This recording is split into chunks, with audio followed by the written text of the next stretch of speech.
the movie it deals with a group of people who are on their way to a bare knuckle cage fight in the middle of the woods, where the winner gets $100,000 and supposedly a piece of the American dream. I grew up with some people who came right out of the book, and so I felt really attached to it right away. I think the most important thing for me was I didn't want to make a fight film. What I wanted to make was a very soulful film about what the country's like today. And I think it started with the book, but then the screenplay really evolved into something deeper and richer and even more controversial. There's a lot of actors in Hollywood these days that don't want to take risks and don't want to kind of bare themselves.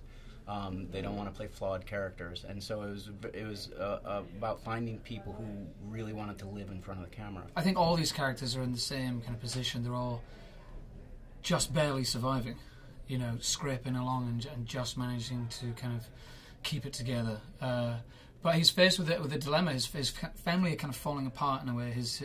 The woman he's with is on some kind of horrible spiraling descent, and he's forced into making a decision, which is he needs to go to this cage fight. He has to win to save his family, to get them out of this spiral, to try and save them. He takes his stepson along the way, and in a way, my character's it's a real road movie. I think an influence for me and Tim for the character was Willard from Apocalypse Now, you know, a character who's just going up the river to some unknown destiny, to some unknown thing that he needs to figure out about himself, and maybe learn something about himself along the way, you know. But I think Tim's script throughout is always it's hopeful, even in its bleakness.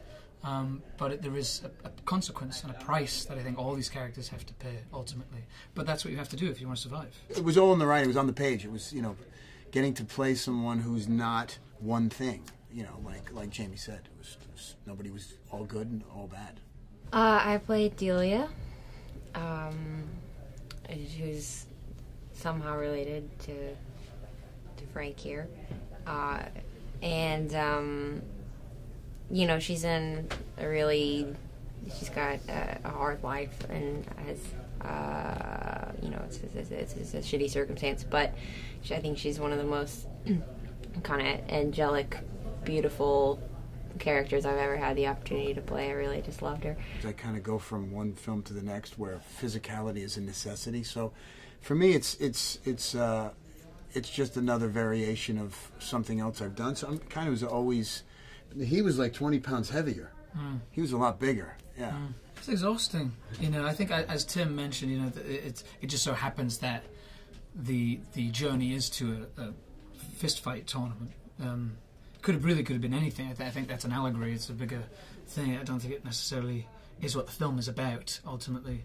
But you know, it's exhausting. We had a great DP who shot Prayer Before Dawn, which is, you know, the Thai prison kind of kickboxing film, which, you know, he knows how to do that stuff. When you have a DP who knows how to do it quickly and economically, it's so much easier on the actors because it's exhausting doing it over and over again. I mean, I was exhausted a lot of the time.